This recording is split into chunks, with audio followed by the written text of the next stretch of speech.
과연 파월이 이걸 모르고 썼을까? 금리를 올리니까 돈이 밖에서 들어오더라 이거예요. 나는 돈을 찍는 것보다 그냥 뺏는 게 낫겠다 이런 생각을 하는 거죠. 결국은 트럼프가 금리는 내릴 거예요.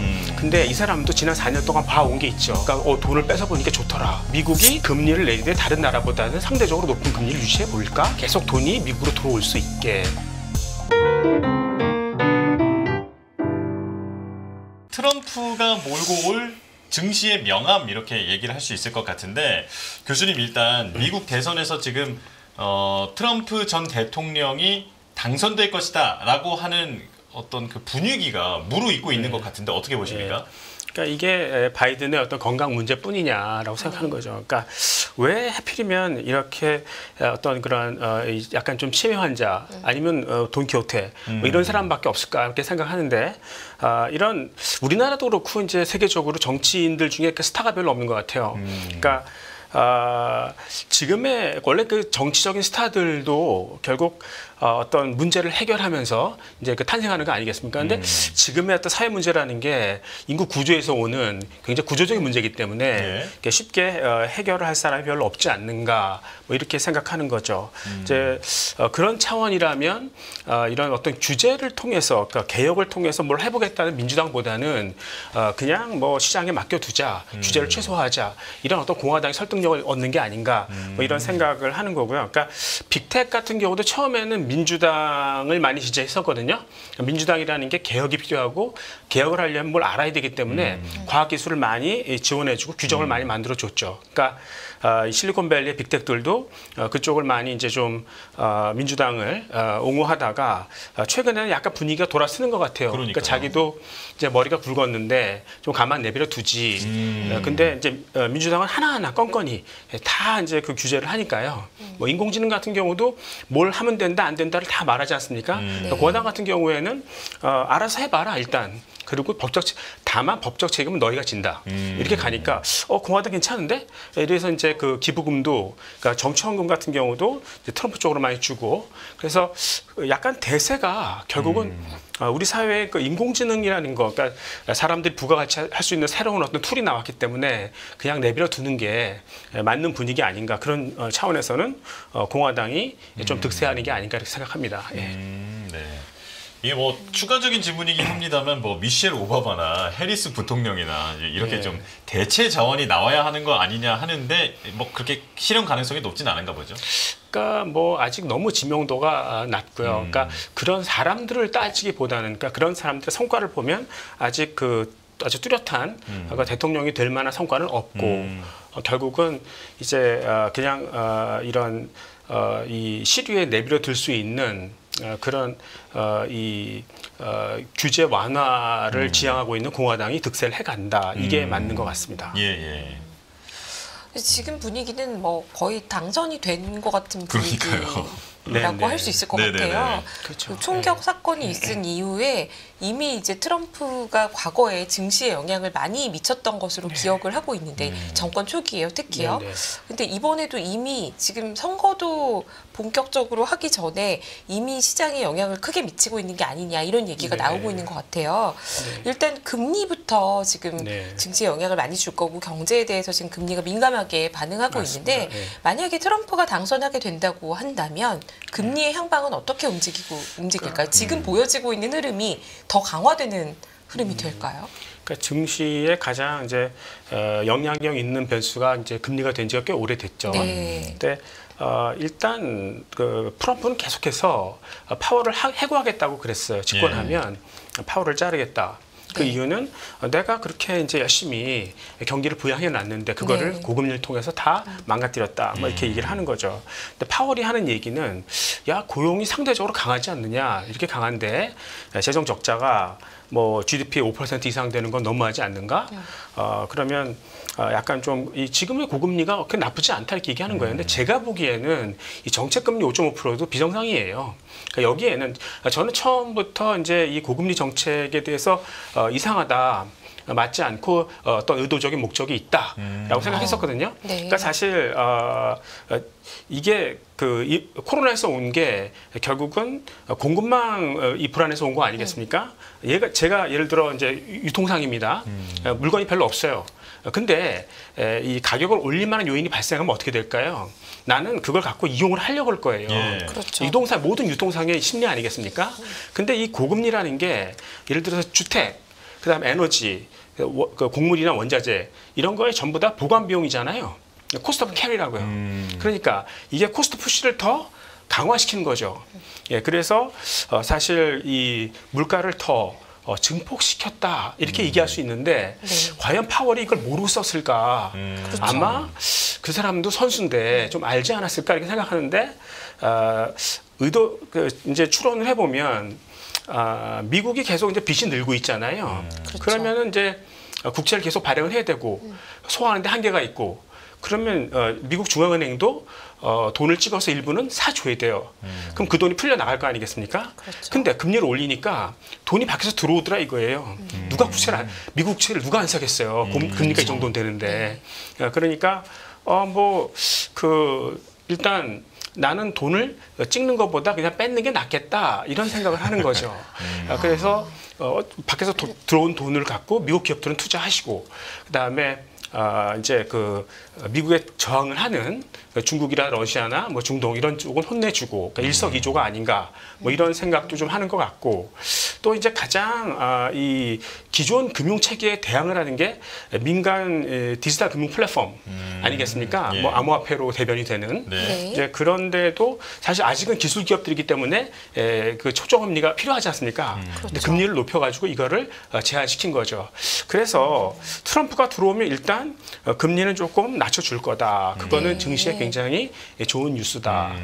그리고 이제 이 디지털 화폐 같은 경우도 규제가 좀 풀리면서 뭐 자유롭게 포텐셜을 발휘할 수 있지 않을까 이렇게 생각을 하고 그러니까 금리가 떨어질 때는 가장 주의 깊게 봐야 될 게 스몰캡이에요. 그 중에서도 스몰캡 택이죠. 그러니까 이 기업들은 그동안 돈이 없어서 죽을 뻔했던 애들이에요. 그러니까 주가를 보면 굉장히 폭락해 있는 애들도 많거든요. 근데 얘네들이 살아온다고 생각해 보세요. 그러니까 미국 그 기술 기업 중에서 약간 좀 회생할 수 있는 그런 이제 스몰캡 택 뭐 이런 쪽을 한번 좀 관심 있게 보시는 게 좋을 것 같아요. 예. 저는 여기서 궁금한 게 트럼프 전 대통령이 공개적으로 11월 대선 전에 금리 인하하면 안 된다 이런 식으로 지금 파월에게 얘기하지 않았습니까? 또 네. 어떻게 받아들여야 할까요? 글쎄요, 뭐 이제 그렇게 해서 뭐 이게 약간 좀 정치적인 그런 발언 같아요. 그래서 뭐 왜 그런 식으로 쇼를 하지 마라. 예, 예. 뭐 이런 언급인 것 같고요. 내가 하려던 거를 왜 네가 하느냐. 뭐 이런 식의 어떤 제스처 같습니다. 그럼 이제 연준이 9월에 내릴 것이다라고 하는 그런 컨센서스는 그대로 유지가 된다 이렇게 보면 될까요? 일단은 지금은 이미 늦은 것 같고요. 그러니까 오히려 지금 태도를 바꾸면 더 약간 좀 모양만 빠지는 것 같고 그냥 나을 것 같아요. 네. 그러면 트럼프는 9월에 네, 죄송합니다. 9월에 파월 의장이 금리를 내리든 안 내리든 교체할 것이라고 생각하십니까? 그러니까 어저께 보니까 뭐 자기는 파월 교체하지 않을 수도 있다. 근데 이제 감춰진 단서는 말 잘 들으면 그러니까요. 뭐 이런 건데요. 예. 그러니까 결국은 뭐 트럼프가 금리는 내릴 거예요. 근데 이 사람도 지난 4년 동안 봐온 게 있죠. 그렇죠. 그러니까 돈을 뺏어 보니까 좋더라. 그러니까 미국이 금리를 내리되 다른 나라보다는 상대적으로 높은 금리를 유지해 볼까? 계속 돈이 미국으로 들어올 수 있게 그 미국의 택 위주로 계속 우린 투자를 해야 되는 거죠. 네. 조금 전에 그 스몰캡 말씀을 해주셨는데 최근에 보면 러셀 2000도 급등하지 네. 않습니까? 네, 요게 네. 혹시 말씀해주신 것과 같은 맥락인가요? 같은 맥락이고요. 그러니까 저는 사실 그러니까 한번 주가가 크게 올랐다가 폭락한 주식들이 있어요. 돈이 없어서 한번 올랐다는 것은 사람들이 관심을 가졌다는 뜻이고 그러니까 언젠가 지금이 때가 아니라서 그렇지 언젠가 다시 올 수 있고 뭐 이런 거를 보고 있거든요. 예. 그래서 뭐 이제 수소라든가 소형 원자로 뭐 이런 쪽도 전기가 간절히 필요하기 때문에 뭐 관심을 가져봐야 된다 이렇게 생각하죠. 그러면 지금 이렇게 말씀해주신 것을 종합해서 보면 어쨌거나 트럼프가 정책적으로 밀어줄 만한 산업도 있을 텐데요. 일단 정책부터 어떤 정책을 트럼프가 주도할 것인지 핵심 정책을 먼저 짚어주시겠어요? 그러면 일단 뭐 트럼프는 일단은 이제 저 석유 쪽을 지향하지 않습니까? 예를 들어 예. 뭐 하고 싶은 대로 해라 했으니까 결국은 이제 뭐 인공지능 굉장히 하고 싶지 않습니까? 그러니까 지금 뭐 거기서 패권이 결정되는 거니까 굉장히 더 사람 같은 인공지능을 개발하려고 노력을 많이 할 거고 그럼 거기에 관련된 그런 주식들, 그러니까 올해 1사분 상반기에 가장 많이 올랐던 게 데이터 센터 관련 주들이죠. 네. 그러니까 이제 가장 대표적인 게 뭐 여러분들이 ARM이나 뭐 엔비디아는 잘 아실 거고 그거 말고 이제 그 서버를 만드는 델 그리고 이 정전이 되거나 전압이 막 움직여도 아주 안정적으로 데이터 센터에 전기를 쏴줄 수 있는 뭐 볼티프라는 업체가 있어요. 그러니까 미국 통신장비 업체 에멀전 알죠? 그러니까 그 회사의 자회사였었어요. 예. 그러니까 VERTIV, 그러니까 볼티프, 그다음에 퓨어 스토리지, 그러니까 데이터를 받았다가 빠르게 빼주는 그것도 전기를 들쓰면서 빼주는 이런 것들이 이제 앞으로 계속 갈 거냐의 문제죠. 그러니까 상반기에 떠올랐어요. 네. 그러니까 이제 엔비디아를 계속 갖고 있어야 되냐? 계속 물어보죠. 어저께 이제 뭐 이 반도체 주가 급락했다고, 네. 그러니까 칩스탁 셋오프가 계속 된다고 말씀하셨는데 항상 이런 업체들은 좋다는 건 다 알아요. 예, 근데 이거를 이런 기업들은 다 비싸죠. 그러니까요. 근데 보는 건 딱 하나예요. 실적이 기대 이상 나올 거냐는 거죠. 근데 최근에 그 채널 같은 데 보면은 별로 좋지 않아요. 그 이유는 미중 대립 때문에 그래요. 네. 그러니까 이제 바이든이 뭐 이제 하이텍 칩 같은 거는 중국에 팔지 말라고 그러지 않습니까? 예. 네. 엔비디아한테도. 네네. 예, 그러니까 실적이 제대로 안 나오는 거죠. 그러니까 세계 최대 그 반도체 소비처가 이 중국인데 자꾸 그렇게 이제 딴지를 거니까. 근데 여러분들은 원래 이제 정부랑 싸우지 말라는 말도 있지 않습니까? 예, 근데 이때 이제 그런 게 싫으면 잠깐 팔았다가 조금 분위기 괜찮으면 다시 사는 그 트레이딩 하는 사람들도 있어요. 예. 근데 저 같은 경우는 트레이딩을 안 하는 편이거든요. 네. 그러니까 그냥 편안하게 떨어지는 걸 보고 어차피 앞으로 나올 어떤 휴머노이드라든가 이런 세계 뭐 그다음에 디지털 트윈 이런 세계는 아직 열리지도 않았기 때문에 예, 그러니까 편안하게 긴 그림을 보면서 그냥 갖고 있는 것도 좋을 것 같다. 뭐 이런 생각을 해보고요. 예. 트럼프 하면은 역시 자기의 가장 큰 치적이 에너지죠. 그러니까 네. 인공지능의 시대가 왔어요. 근데 전기가 있어야죠. 전기차 같은 경우도 만들어 놓고 전기 없어서 뭐 보조금 줄이고 막 이러지 않습니까? 네. 이제 전기를 어떻게 할 거냐는 거죠. 근데 지금 뭐 신재생 전기 많습니다. 뭐 바다에도 많고 사막에도 많고 근데 송전선이 없어요. 갖고 올 수가 없습니다. 네. 그러니까 그걸 버리지 말고 그 전기로 물을 쪼개라 하는 거죠. 물. 그 물을 이제 수소하고 산소를 쪼개지 않습니까? 네네. 그 수소를 그 원한 전기가 필요한 곳으로 이동시켜라. 그럼 거기서 발전을 해라 그걸로. 이렇게 가는 거거든요. 근데 물이 안 쪼개져요. 물이 굉장히 안정된 구조라고요. 그렇죠. 그래서 쪼개기 굉장히 많은 에너지가 필요할 뿐만 아니라 이게 쪼개질 때 굉장히 격렬한 반응이 일어나거든요. 그러니까 수전의 장비가 쪼개진다고요. 아, 예. 그러니까 포스코가 블룸 에너지한테 맡은 그 수전의 장비 사와서 팔았다가 물어주는 게 더 많았어요. 이게 쪼개져가지고. 그러니까 왜 쪼개기 어려운 물을 쪼개지 말고 그냥 천연가스를 쪼개라. 네. 천연가스는 수소하고 탄소잖아요. 그걸 쪼개면 수소는 수도를 쓰지만 탄소는 고부가 소재로 쓸 수 있어요. 아, 예. 탄소 섬유, 탄소 나노튜브, 그라핀. 그래서 그렇게 고부가 소재 만들면 수소는 오히려 공짜로 쓸 수도 있어요. 네. 예, 그러니까 사실 제가 스타트업을 만들었거든요. 이거 하는 업체예요. 아, 그래요? 창업도 하셨군요. 예. 그래서 이제 이런 쪽으로 이제 해법이 막 흘러가는 거죠. 근데 바이든이 고집을 부렸어요. 그 사람이 이 천연가스를 안 쪼개고 계속 물을 쪼갰다고요. 왜냐하면 천연가스는 트럼프의 치적이니까. 그러니까 트럼프가 가장 내세우는 게 이 셰일가스의 그 노동력 아니겠습니까?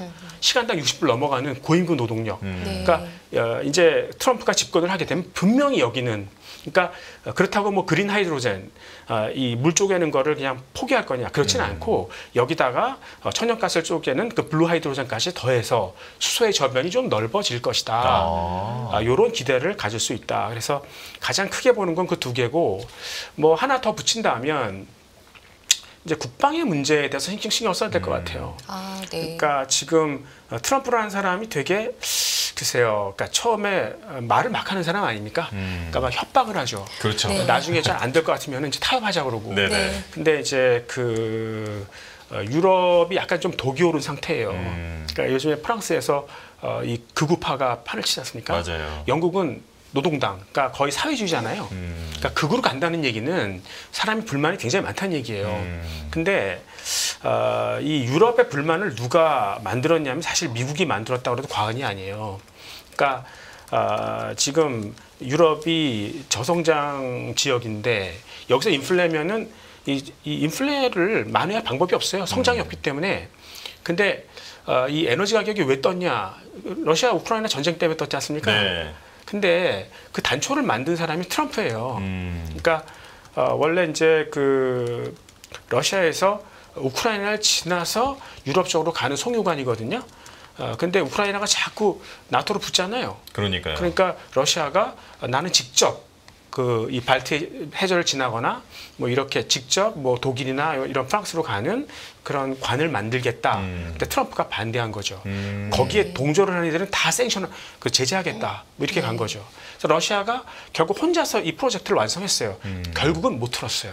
돌리지를 못했어요. 트럼프가 끝까지 반대했어요. 트럼프의 속셈은 뭐였냐면 셰일가스를 미국의 셰일가스를 팔겠다는 거였었어요. 네. 그러니까 유럽 사람들이 이제 열받는 거죠. 그리고 고금리도 마찬가지죠. 그러니까 아까 말씀드렸지만 그게 모든 원자재의 코스트 오브 캐리, 그러니까 그 비용이기 때문에 예. 다 코스트 푸시 인플레이션을 자극한 거잖아요. 그러니까 한참 화가 나 있는 상태에서 이제 유럽이 이제 미국 트럼프가 되게 이상한 소리를 계속 하게 되면 그럼 유럽도 이제 화가 나서 우리가 계속 달러 써야 되나? 모두가 편안하게 쓸 수 있는 디지털 화폐 어떨까? 뭐 이렇게 갈 수도 있는 거죠. 예, 그렇게 되면 달러 패권이 조금 흔들릴 수도 있고요. 그러니까 트럼프가 들어오면 아까 말씀드린 좋은 것도 분명히 많아요. 그러니까 인공지능에 관련된 규제를 풀어서 얼마든지 포텐셜을 넓혀줄 수도 있는데 네. 이 사람 이 휴먼 리스크가 상당히 있다는 거죠. 그러니까 예, 그래서 트럼프로 인해서 이제 그 지정학적 어떤 리스크, 그러니까 만약에 그 지금 미국 국채가 신용 등급이 AA로 떨어졌죠. 근데 누구도 미국 국채에 대해서 가장 안전한 네. 채권이라고 인정을 해요. 그 이유는 빚을 못 갚을 수가 없지 않습니까? 찍어내면 되니까요. 예, 찍어내면 되니까. 근데 그게 패권이잖아요. 예. 만약에 이렇게 패권이 흔들려 보세요. 우방이 이제 동조 안에서 이렇게 되면 지금 세계 모든 금융기관은 미국 국채를 갖고 있어요. 그 가격이 조금만 떨어져도 그 자체가 그냥 혼란이에요. 또 하나는 이제 예전에는 그러니까 이제 트럼프 같은 경우도 손 안 대고 코 푸는 걸 좋아하죠. 그래서 그냥 말 한마디면 될 줄 알았는데 이제 그렇게 안 되거든요. 그러니까 미국도 뭔가를 보여주고 싶어요. 예. 그러니까 우리의 국방력이 너희랑 얼마나 차별이 있다 하는 걸 보여주고 싶은 거죠. 그러니까 시진핑한테도 슬슬 이제 그 비위를 긁죠. 한번 덤벼라. 나는 뭘 보여줄게. 근데 미국의 국방이라는 게 상대방의 파괴력을 넘어서는 게 아니라 그냥 물론 파괴력이 강하지만 너희의 파괴력을 내가 통제하겠다는 거였어요. 그러니까 91년에도 이제 그 데저트 스톰이라는 그런 전쟁을 했었거든요. 예. 그러니까 후세인을 몰아내면서 완전 이상한 전쟁이었어요. 상대방 우리를 못 보고 우리는 상대방을 그냥 일방적으로 두들겨 패는 거죠. 그러니까 그 해 12월 25일 날 소련 연방이 항복했어요. 야, 이거는 해도 안 되는 게임이다. 이 패권이라는 게 다 컴퓨팅 파워죠. 그러니까 그 지금 말씀드린 요체가 다 위성하고 사이버 보안이에요. 그러니까 이 두 개를 다 잘하는 데가 로키드 마틴이죠. 네. 그래서 로키드 마틴도 잘 보일 거고, 그 다음에 위성 같은 거 앞으로 위성의 수요가 더 늘어날 거고, 그 다음에 이제 그 사이버 보안을 하는 크라우드 스트라이크 뭐 이런 업체들도 구조적으로 성장을 할 것이다. 뭐 이렇게 말씀드릴 수 있겠습니다. 네, 말씀해주신 거 워낙 방대하게 말씀을 해주셨는데 이제 여기서 추가로 궁금한 거는 이제 투자자들은 2차 전지주가 최근에 예. 많이 어렵잖아요. 그러니까 네네. 트럼프가 당선되면 이거 전기차 시대 물 건너가는 거고 뭐 2차 전지도 힘들어진다 이런 식으로 좀 받아들이고 있는데 어떻게 보십니까? 한국의 2차 전지는 사실 태생부터 불안전했어요. 그러니까 원래 그 2차 전지를 개발한 분들이 3명의 그 과학자였고 2019년에 노벨상을 탔죠. 근데 그거를 가장 먼저 가져다가 지금 우리가 하고 있는 니켈 코발트 망간, 그다음에 중국 애들이 하고 있는 LFP 리튬 인산철을 했던 애들이 일본 화학업체들이었었어요. 근데 걔네는 그걸 안 했죠. 포기했어요. 네. 우리한테 그냥 먹이를 넘겨줬죠. 그러니까 이거는 배터리가 아니라고 생각한 거예요. 너무 위험하다는 거죠. 그래서 걔네는 이제 전고체로 직접 갔던 거고. 근데 이제 가장 우리나라 배터리에서 우려스러운 건 뭐냐면 이런 정책보다도 사실 중국이에요. 중국. 예, 그러니까 중국 제가 포항에 있잖아요. 근데 그 에코프로가 있지 않습니까? 예. 솔직히 가봐도 장비가 중국 장비가 많아요.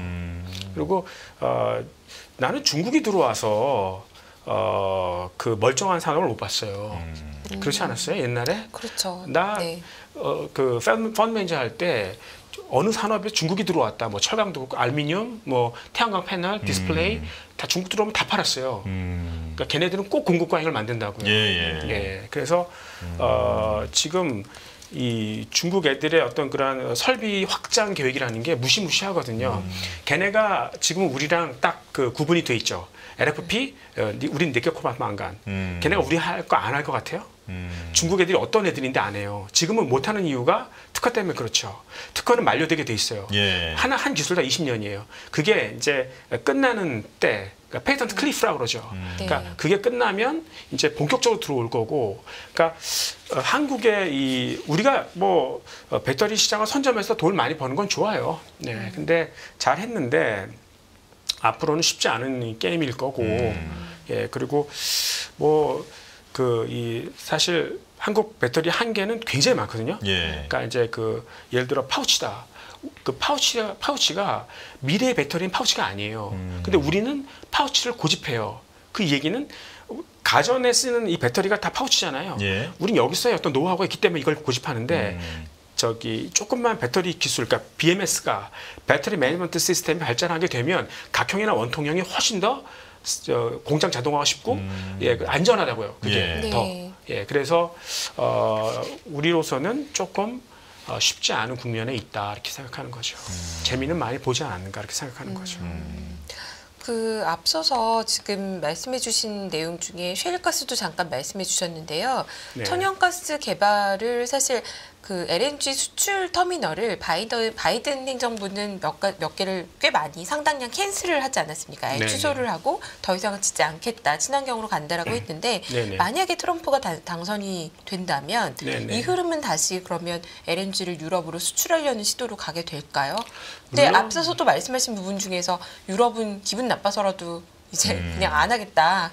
그럴 수도 있는데 그 친구들은 어떻게 보십니까? 일단 싸게 네. 그리고 안전하게 그렇죠. 이 확보를 하는 게 중요하지 않겠습니까? 네. 근데 사실 러시아에서 오는 가스가 상대도 안 돼요. 훨씬 싸요. 네. 근데 이제 지정학적 리스크가 너무 지정학적 큰 리스크가 거죠. 있으니까 일단은 네. 유사시에 어떤 그런 창구를 하나 만들어야 될 거 아니에요. 네. 비상 창구용으로는 예, 뭐 미국 것도 한번 생각해 볼 수 있겠죠. 아, 네. 그래서 이제 그렇게 되면 한국이 지금 조선업종에도 시장에서 관심이 많은데 뭐 네네. LNG 관련해서는 한국에서 뭐 선박이라던가 아니면 또 부품 기업들이라던가 이런 쪽은 어떻게 보십니까? 그것도 괜찮을 것 같아요. 그러니까 이제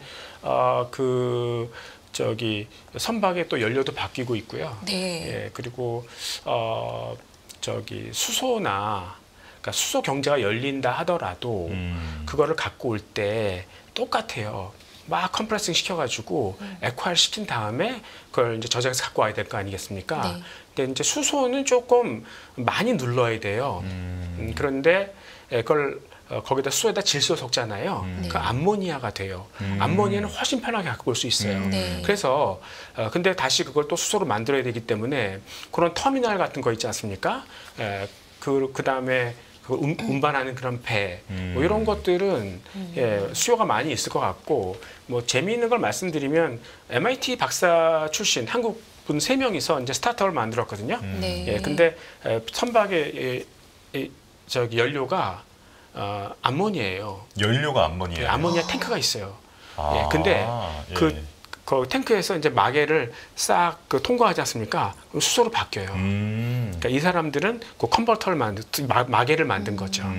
예, 그러니까 앞으로 그런 식으로 이제 그 수소나 대체 에너지 같은 걸 많이 쓰게 되면 지금 김열매 연구원이 말씀하신 그런 어떤 그런 선박이나 저장 탱크 이런 쪽의 수요는 많이 생길 수 있을 것 같습니다.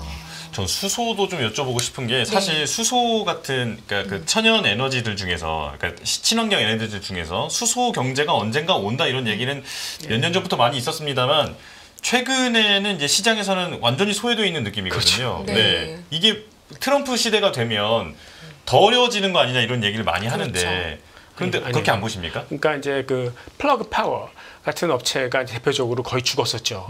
그러니까 수소가 아까 말씀드린 수전의 장비도 막 깨지고, 그러니까 그린 하이드로젠은 도저히 가망이 없다. 그러면 이제 그 블루 하이드로젠으로 가야 되는데, 그러니까 이제 천연가스를 쪼개야 되는데 바이든은 그걸 안 했죠. 근데 트럼프는 그걸 분명히 할 거고. 예, 그래서 그러니까 저는 사실 수소 경제에서 믿는 이유가 지금 전 세계적으로 석유가 많이 매장돼 있지 않습니까? 그렇죠. 그거 다 버릴 거예요? 써야겠죠. 근데 지금까지 그냥 태웠잖아요. 그러니까 그러지 말자는 거죠. 그러니까 그 태우지 말고 그거를 촉매로 쪼개자는 거예요. 그러니까 탄소하고 수소 자체를 그냥 촉매로 쪼개자. 그래서 수소는 그냥 에너지를 쓰고 탄소는 고부가 소재로 만들자. 뭐 그런 거고 거기에 가장 관심이 있는 사람은 중에 하나가 트럼프고요.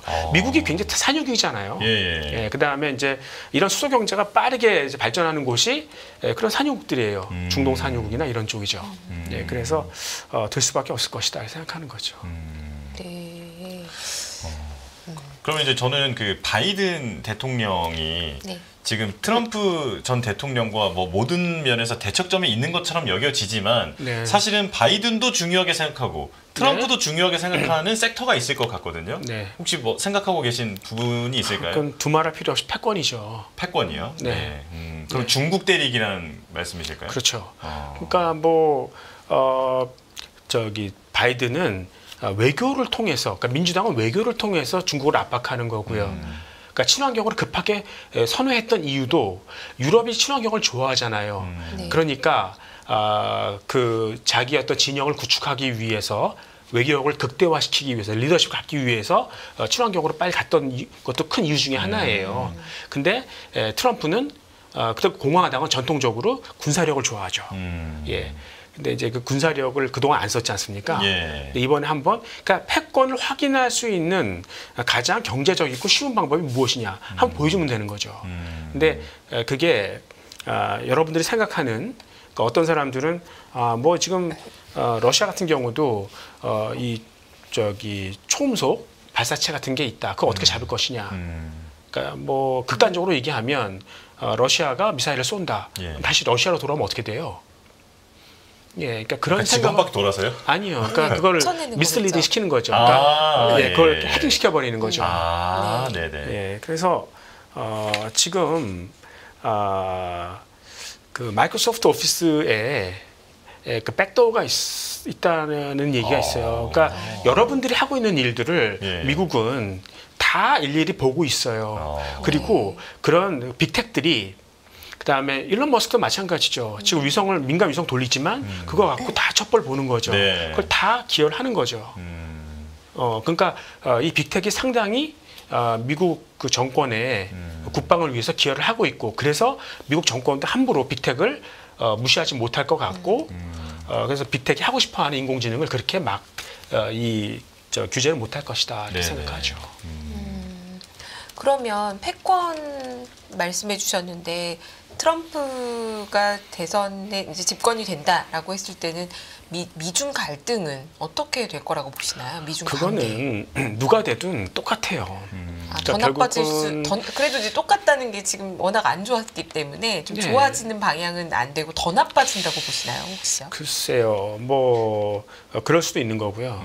근데 결국은 미국은 그 패권을 안 잃으려고 하는 거니까. 그러니까 우리 몸의 이 면역이 막 그 예민하게 반응해서 정상세포를 막 공격하는 거 있지 않습니까? 뭐 면역 질환. 그러니까 자가 면역 질환이죠. 그러니까 이제 그런 것들이 왜 나타나? 그게 그 자체가 면역이 약해졌다는 의미 아니겠습니까? 그러니까 미국도 그동안 글로벌라이제이션이 진행되는 동안에 다른 나라 경제가 자기네보다 더 빨리 성장했잖아요. 신흥국들이. 네. 그만큼 장악력이 떨어진 게 사실이에요. 근데 이제 이 글로벌라이제이션을 끝내려고 하니 이제는 새로운 질서가 필요한 거 아니겠어요? 그러니까 더 예민하게 나갈 수밖에 없는 거고. 근데 그러니까 저는 사실 이런 나라 간의 어떤 갈등은 네. 더 심해지고 나라가 전부 좀 더 이제 이 뭐라 그러나요? 이제 그 세그리게이션, 그러니까 약간 다 분리되는 거죠. 네. 그러나 사실 우리를 한데 묶어줄 수 있는, 그러니까 그런 커다란 연합체가 사실 민간에서는 나오고 있는 거죠. 그 패권은 사실 미국에서 중국으로 가고 막 왔다 갔다 하는 게 아니고 사실은 제도권에서 민간으로 오고 있어요. 그러니까 나중엔 빅텍이 그걸 좌우하는 거죠. 국가가 아니라. 네, 민간이 좌우하는 거죠. 예, 그래서 훨씬 더, 그러니까 결국은 이런 불편한 것들을 누군가 솔루션을 줘야 될 거 아니겠습니까? 네. 예, 그게 결국은 해답을 이런 빅텍이나 이런 민간이 주는 거죠. 그러니까 이제 하나의 자주 드는 예가 뭐였었냐면, 그러니까 이제 뭐 빅텍에서 그 플랫폼 있지 않습니까? 네. 그래서 이제 무엇인지 물어보라는 거예요. 예. 지금 챗GPT나 이런 게 다 그런 거 아닙니까? 그렇죠. 뭐든지 물어보세요. 제가 한 번에 다 대답해 드릴게요. 예, 당신의 혈액 정보를 나한테 조금만 보여주세요. 그동안 건강검진했던 걸 다 보여주세요.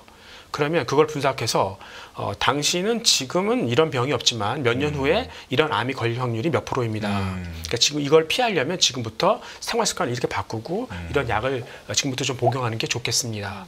굉장히 중독성 있는 서비스 아니겠습니까? 예. 그렇죠. 이런 것들이 그 사람 맞춤형으로 그런 솔루션을 다 주는 거죠. 예, 그렇게 되면 결국은 사람들이 거기에 만족할 수밖에 없고요. 거기에 종속될 수밖에 없어요. 예. 자, 그러면 이제 시간이 그렇게 많지는 않은데 네. 반도체 관련해서 그 분위기, 업황 분위기를 좀 여쭤보고 싶습니다. 지금 그러니까 미국에서는 그 한마디로 중국의 반도체 그 장비나 반도체 칩을 넘기는 것에 대해서 뭐 제재를 가하겠다 이런 얘기 나오고, 그리고 이제 반도체 지원법에 대해서 트럼프는 이제 대놓고 비난을 하고요. 이러다 보니까 지금 우리 반도체 주들이 폭삭 좀 갑자기 좀 주저앉는 느낌이 있는데, 이런 트럼프발 반도체주의 공포 어떻게 봐야 합니까? 글쎄요. 그러니까 이제 이제 반도체를 글로벌라이제이션을 했을 때는 원래 미국 기술이에요, 반도체가. 근데 너도 한번 해봐, 이렇게 된 거 아닙니까? 예. 예. 근데 이제는 다시 그걸 가져가겠다는 얘기 아니겠어요? 그러니까 현지화라는 게 그런 거예요. 그러면 야, 보조금 줄게, 들어와. 이렇게 되는 거죠. 네. 그러면 보조금을 지금 줘요. 근데 거기 물가가 비싸가지고 보조금을 받아도 남는 것도 없어요. 예, 근데 들어와. 근데 미국이 워낙 그 기초 기술들을 많이 갖고 있기 때문에 안 들어갈 수도 없고 들어갔는데 나중에 보조금 줄이면 어떻게 될까요? 글쎄요. 경쟁력을 잃겠죠. 맞아요. 가격 경쟁력도 있고 그러지 망하지 않아요? 않겠습니까? 네, 예. 그렇죠. 그럼 그 기술, 반도체 기술이나 생산 설비는 어디 남아요? 미국에 남는다 그거. 예, 네. 그러니까 인터널라이즈 하는 굉장히 잘 알려진 솔루션이에요. 그러니까 중국은 안 그랬어요. 중국이 예전 2000년대 초반에 자동차 공장 들어와서 막 합작하라고 그러잖아요. 예, 그래서 대놓고 뭐 기술 상납하라고 그러죠. 예. 다 보고. 그 다음에 이제 다 배웠으면 브랜드 따로 만들어서 따로 팔지 않습니까? 예, 다 현지화하는 게 그런 거예요. 지금은 자기네 나라로 가져가겠다는 거예요. 그러니까 상당한 위협에 있는 거죠. 뭐 그렇다면 우리도 이제 그동안 배운 걸 바탕으로 해서 이제 걔네들이 못하는 뭔가를 해야 되는 거죠. 그러니까 제가 알고 있기로는 그 HBM이라는 거 있지 않습니까? 예. 네. 예, 그러니까 이제 계산을 제한된 구역에서 빨리 해야 되니까 고밀도죠. 예. 네. 근데 그 기술을 제 카이스트 모 교수가 그거 개발했다고 알고 있어요. 예, 근데 그거를 처음엔 삼성전자한테 들고 갔죠. 예. 근데 삼성전자가 노했다는 거예요. 그래서 하이닉스한테 들고 갔죠. 그래서 네네. 하이닉스가 먼저 그거를 체득을 한 거고요. 그러니까 그러니까 그런 태도가 있으면 안 되는 거죠. 그러니까 삼성전자는 많이 반성을 했고, 저는 사실 삼성전자 7만 원대 좀 샀어요. 그러니까, 네. 그러니까 사실 그 시스코 시스템즈나 삼성전자 다 너무 게으르다가 과거에 인텔이 그랬었죠. 다 다 경쟁력을 잃고 지금 뭐 도태됐던 근데 어려움을 겪었지만 언제 한번 그게 빛을 보냐면 수요가 극대화될 때. 네. 예, 그러니까 진짜 약간 좀 한번 창피함을 당한 거죠. 예, 근데 이제 전반적으로 그런 인공지능이 이제 AI가 발달을 하지 않습니까? 네, 그러면 결국은 그 AI 컨텐츠라는 게 생겼기 때문에 분명히 제가 보기에는 이 통신망 투자, 그러니까 초고속 통신망이 투자가 될 거예요. 네. 예, 이제 그렇게 되면 거기에 관련된 통신 장비의 수요가 엄청 나오겠죠. 네. 예, 이제 그러면 아무리 시스코라 그래도 아무리 삼성전자라 그래도 예, 그런 업체들도 이제 주가가 눌렸었으니까 전반적으로 다 끌어올라오는데 더 못 간 것만큼 더 올라올 거고 그래도 과거에 한 가닥 했었으니까 캐치업하는 속도는 빠를 거 아니겠습니까? 예, 예. 그런 측면에서 한번 이런 시스코나 삼성전자를 볼 필요가 있을 것 같아요. 엔비디아 주가도 그렇고 ASML이나 뭐 이제 해외 기업들 주가가 많이 하락했는데 이런 네네. 기업들은 빠지면 좀 다시 사야 된다고 보시나요? 아니면 말씀하신 삼성전자나 조금 후발주자들을 관심 있게 보는 게 좋을까요? 아니 저는 뭐 사실 과거부터 국내 주식을 안 했었고요. 네. 해외 주식 딱 2개 갖고 있었는데 그게 이제 엔비디아하고 록히드 마틴이라고 여러 번 말씀을 드렸었고, 예. 근데 저는 항상 제가 투자하는 스타일이 편안한 게 뭐냐면 제가 기대하는 게 아직 나오질 않았어요. 그럼 주가가 얼마큼 빠지든 나는 그냥 편하게 보고 있어요. 그러니까 전문 투자자와 개인 투자자가 다른 게 그런 거예요. 그러니까 전문 투자는 자기가 산 이유가 있기 때문에 그게 훼손되지 않는 한 그냥 편하게 봐요. 그게 드러나기 시작하면 훨씬 더 주가는 올라가는 거죠. 예, 그래서 저는 그냥 엔비디아는 아까 말씀드린 휴머노이드 디지털 트윈 이런 게 이제 나타났을 때 지금하고는 전혀 다른 차원의 발전을 할 거기 때문에 양자 컴퓨터만 현실화되지 않는다면 네. 그러면은 충분히 갈 수 있다고 생각합니다. 네. 기대하는 게 나올 때까지 이렇게 바라보는 게 전문 투자자의 이제 시선이다 이렇게 말씀해 네. 주셨는데 그럼 그 로봇주나 이런 쪽은 어떻게 보십니까? 로봇 쪽도 그 네. AI 발전과 함께 이렇게 탄탄대로를 걸을까요? 트럼프가 나오게 되면 아마 이제 각자 도생으로 더 갈 거 아니겠어요? 예, 그러면 선진국도 제조를 해야 돼요. 근데 선진국은 인건비가 비싸고 노동력이 없어요. 누가 일을 해야 될까요? 그 로봇이 로봇이 해야 돼요. 그러니까 사물 인터넷이 발달할 수밖에 없는 이유가 그런 거고요. 네. 그러면 사람은 이렇게 컴퓨터 안에 작업장이 있어요. 예, 그럼 거기서 이제 밸브를 돌리잖아요. 예. 실시간으로 현장에 밸브가 돌아가요. 아 원격으로. 예, 예. 네네. 예, 근데 이제 저 현장에는 로봇이 있는 거죠. 그 로봇을 잘했던 애들이 누구냐면 스위스의 ABB, 그다음에 이제 일본의 야스카와 뭐 이런 애들이 대표적인 업체들이었었어요. 예, 그러니까 그런 업체들은 안정적으로 사봐도 괜찮을 것 같아요.